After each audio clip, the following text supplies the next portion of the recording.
Louis Theroux's Manosphere documentary comes out in a few days, and for sure it's going to feature some of the worst guys with the worst takes, and these men are a terrible influence on young boys. I get all of that. I just want to leave that to one side for a minute, and I want to give a shout out to the original men's movement, men like Michael Meade and Robert Bly and James Hillman.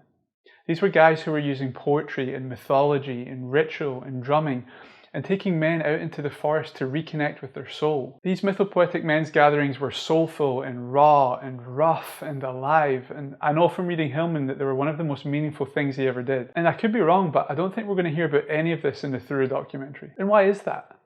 It's because it's not sensationalist enough. You see, here's the thing. Louis Theroux and Netflix and all the men that he'll be interviewing, they're all playing the same game.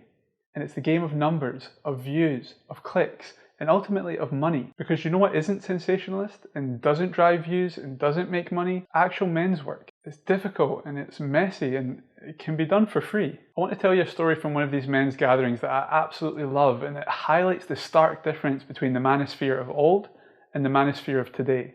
And it comes from Dick Russell's biography of James Hillman. One night in Mendocino, a line was crossed. A coyote, whose task was to invite trouble, came into a room full of men, samba dancing to different drum rhythms. He brought with him an inflatable sex doll, complete with large mouth, breasts and vagina, and started batting it through the air. Some of the men joined in, but Martin Keogh remembered that a tangible tension came over the room, because the work we were doing was not at all about denigrating women, and this was way over the edge. Suddenly, Hillman stepped out from the others. He walked over and plucked the doll out of the air. Then he started to waltz with it. Keogh said he took a major energy, in a sense violent energy, raised it to another realm and danced it right out of the room.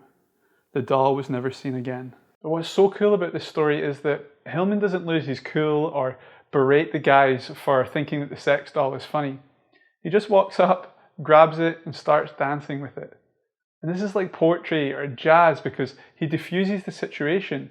And in doing so, he signals to the guys that that wasn't actually very cool. And he shows them what is cool, and that's dancing and courage and making a bit of a fool of yourself and using your imagination. So to any men who are watching this or the Theroux documentary and they're thinking, I'm really not into this macho bullshit, but I still think there's something interesting about masculinity, I'd recommend a few things. First, go check out the Minnesota Men's Conference and their YouTube channel. They have a bunch of recordings of these gatherings and it's brilliant. I'd also recommend Iron John by Robert Bly, Under Saturn's Shadow by James Hollis, and The Rag and Bone Shop of the Heart, which is a poetry anthology edited by James Hillman, Robert Bly and Michael Meade.